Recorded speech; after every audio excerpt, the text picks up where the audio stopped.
I've been in deep grief after my daughter's death for 28 years. I can tell you the most dangerous word that's used in trying to support somebody who's gone through what I've gone through is the word closure. We live in a world, a grief illiterate world that wants to help us figure it out and fix it.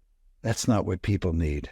I'm Ken Druck. I am a resident lunatic who has been around on the planet for about 75 years. At the center of my journey has been my two daughters. 28 years ago, my oldest daughter died while on a study abroad trip, which changed the trajectory of my life, which is why I'm so honored to be here with you today talking about issues that have everything to do with end of life and resilience and how we go on after a challenge, a setback, a loss, including a living loss, and an opportunity to become the deeper, richer, better version of ourselves. Living loss is nobody's died, but your marriage has ended. But your illusion of safety and security, or the blessing of living a life that was free of illness, life-threatening illnesses, or free of tragedies where loved ones have gotten strung out, have suffered debilitating injuries or illnesses, where there's been a major family estrangement. Those are all living losses, and there are so many more of them. And we're grieving. We're experiencing a sorrow. We're disoriented.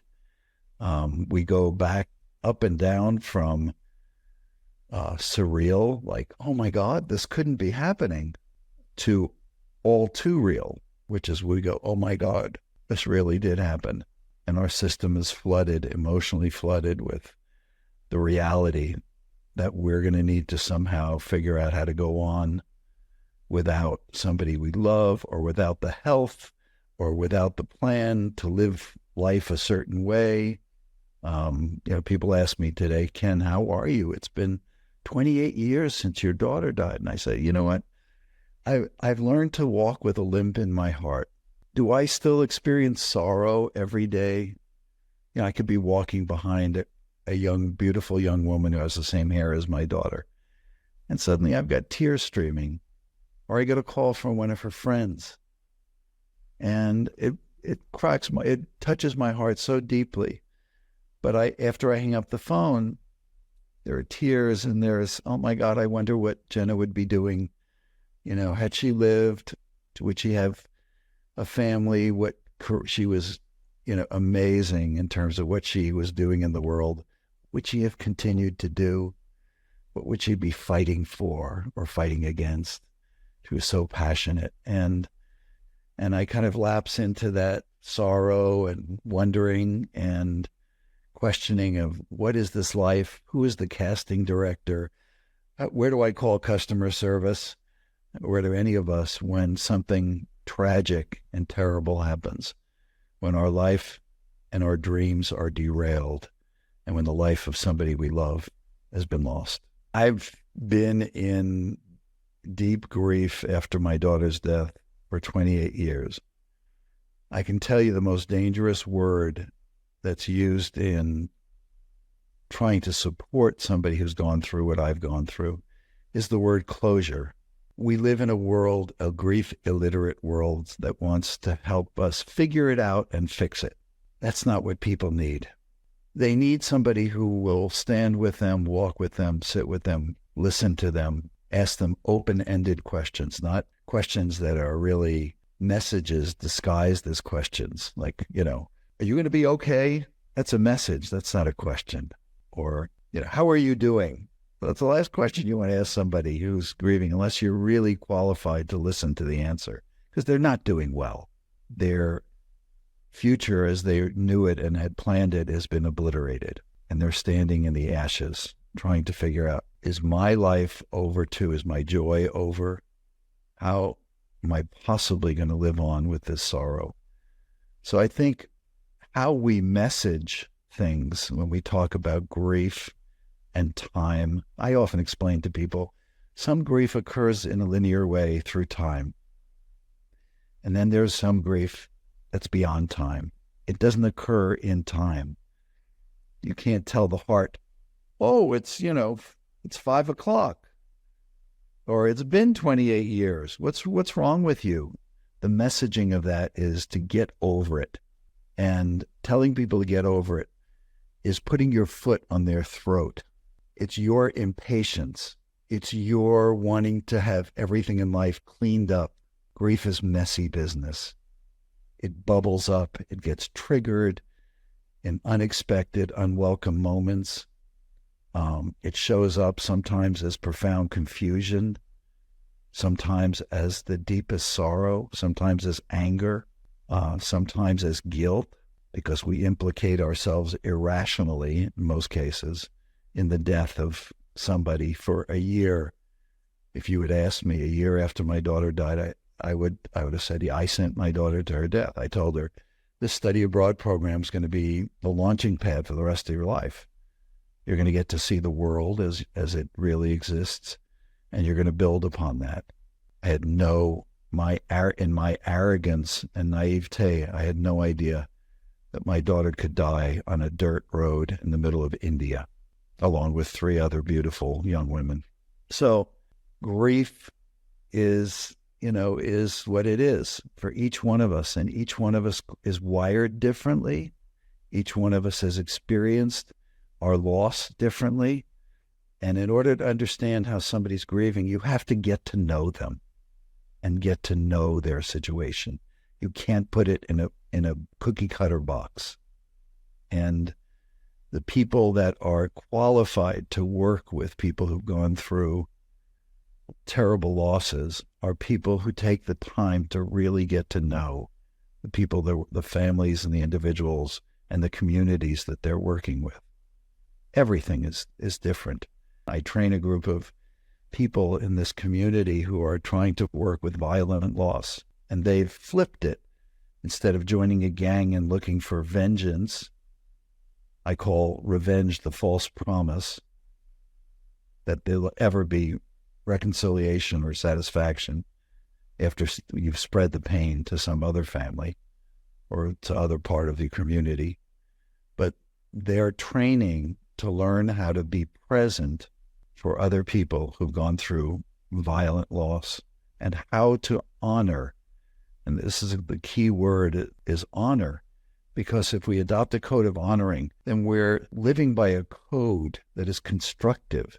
We're not feeding and perpetuating a problem that's going to recycle into more hatred, more violence, more indifference to the pain and suffering of other people. We've adopted a code by which we can begin to heal, by which we can continue to love and feel love in a relationship with somebody who has died.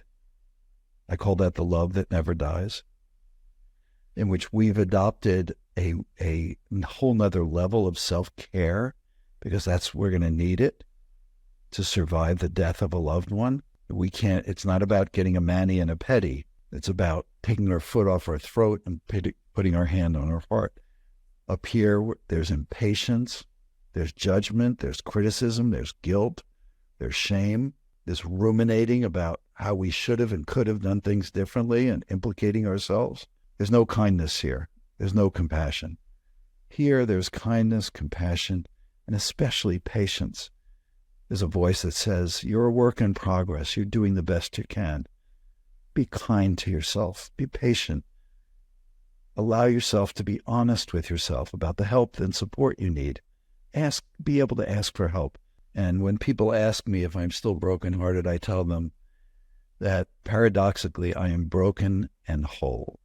The greatest part of my wholeness and me being able to do what I do and what I've done in this life is my brokenness.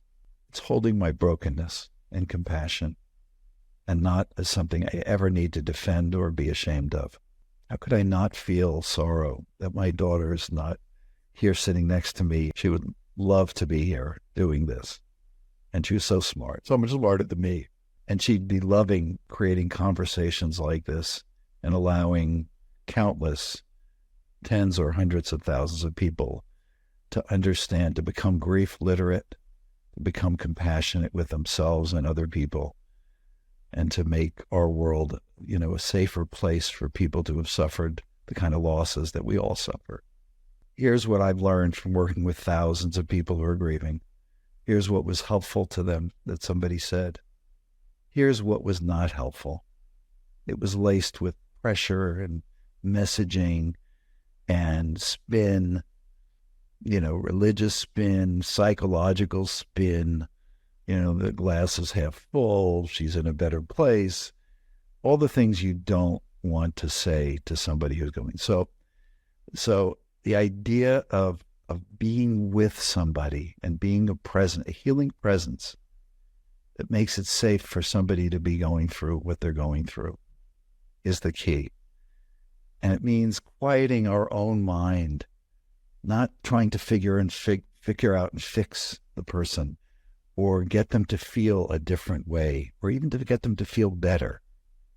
Sometimes we try to make people feel better.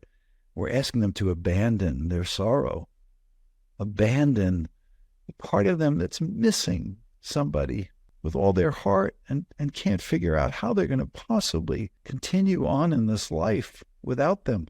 Life's going to be it's already completely different. The other thing is that the honorings, they all have to do with, here are some healthy guidelines for helping people, the do's of grief support, but also supporting yourself. The first honoring is self-care and survival, survive their death. That's the first way you honor somebody who's died, is to survive their death with a shattered heart and all, with a broken heart, with a sense of lostness and a sense that I can't even function if that's the way you're going. But to give yourself the time and the permission that you need to process this loss. Because when I say process, I don't mean get into a whole bunch of psychobabble. I mean to really sit with a trusted confidant or community and to talk about what it's like and what you're going through and what's weighing most heavily on your heart, the fears, the unknowingness. This is a moment to learn how to be a healing presence with another human being. And first thing you need to do is to understand that you are being in service. It's not about you. This is about being in service to another person.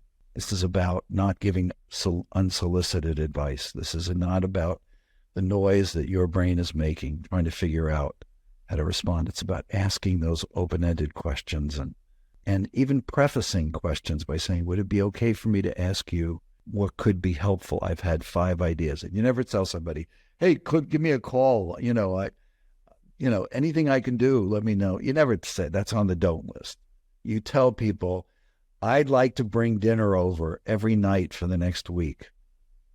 I'd also like to get a bunch of us together to cut your lawn and clean up your house, your area, because I know a lot of people are going to be coming in and out, and to assist you so you don't have to bear the burden of being a host, because I know people are going to want to reach out to you. Or could we go for a walk in the park every week? Would that be a good thing for us to think about doing?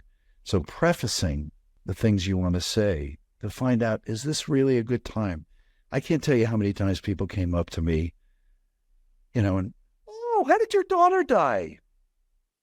It's like, excuse me, you want me to have a casual conversation about the darkest night of my soul moment in my life? You want me to talk about that casually with you? And I don't even know you. So I've learned how to say things like, this is not a really good time for me to talk about that. And after 9/11, we had training classes in what happens when somebody comes up and says, how are you doing? How are you doing is a social nicety. It's not an authentic question. Most people don't want to know how you're doing. They don't want to hear it. They wouldn't know how to respond to it. It's a social nicety. And sometimes you just have to say, you know what, thank you for your concern. Thank you for your love and concern, and not answer it. It was important for people to know that they had permission, especially those of us who don't have much permission. We're pleasers and accommodators and a little shy and a little afraid of insulting people. And, but it's extra important, if that's the way you are, to be able to use your voice and give yourself the protection and the safety to become your own advocate, because you're going to need that. If you're going through a loss, the first thing to do is put your hand on your heart and be patient. There's going to be an invitation for you to find an immediate fix and an immediate escape. There's going to be an invitation to hide, deny, repress, avoid, outrun, outnumb, outbusy the feelings that you are having that you hate, rather than to meet the moment and to say, I need to find a safe place to talk about these feelings and everything I'm going through. And being more aware of what I'm feeling is going to help me make all the important critical decisions that I'm being asked to make, about how to go on, and to also be creative about it, to realize, that would make me feel, that would be good. That would be a good thing to do. I think I'm going to go walk. A friend of mine said, hey, would you come walk with me? I know you're going through this terrible, difficult time. Would you come twice a week? Would you come walk with me? I walk in this park, or I walk on the beach, or whatever. I think that would be good. Or this person invited me to church or to synagogue, or this person invited me to a concert of really healing music, or to a stupid movie that's just, nobody dies in the movie. It's just stupid laughter about, a romantic comedy. And that might be a good thing for me to do. Or not to be so busy, to give myself time in a yoga class or in quiet places. I can listen to my own heart and breathe. Breathe deep enough to get that stale air that sits at the bottom of our lungs out, and breathe in fresh air, taking in nourishment. Or to start eating again, or to stop overeating, whatever it is that's, I have a little booklet called the Handbook of Self-Care. And at the end of the booklet, it talks about the self-care saboteurs that keep us from taking care of ourselves.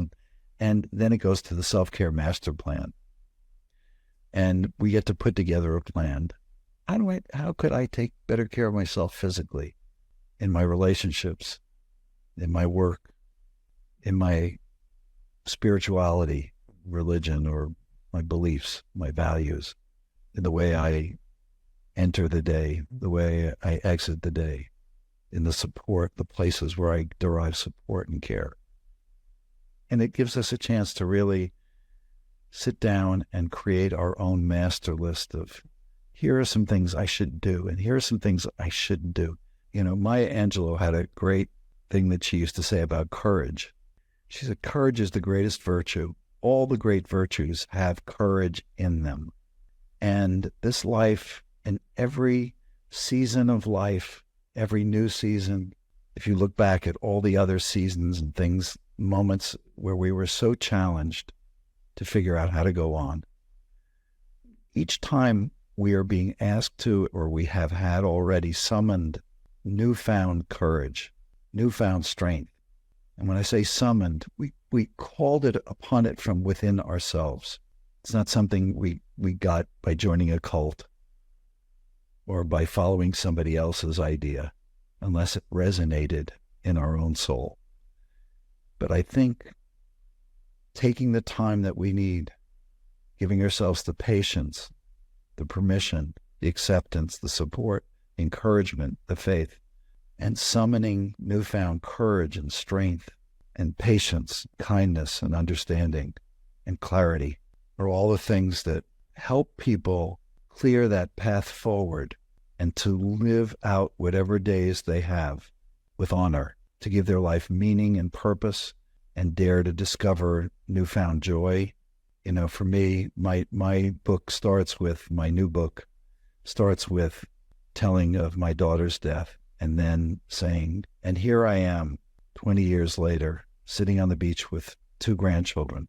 Tears are streaming because I've been blessed with this kind of a joy. And sometimes, whether it's a grandchild, whether it's whatever it is that's around the corner that we're fighting our way back into life to be able to experience, know that it's there and trust that it's there, and dare to slowly, lovingly, kindly turn the pages of life and summon that strength and courage to live out, to become the best version of you, and to live towards that best possible future.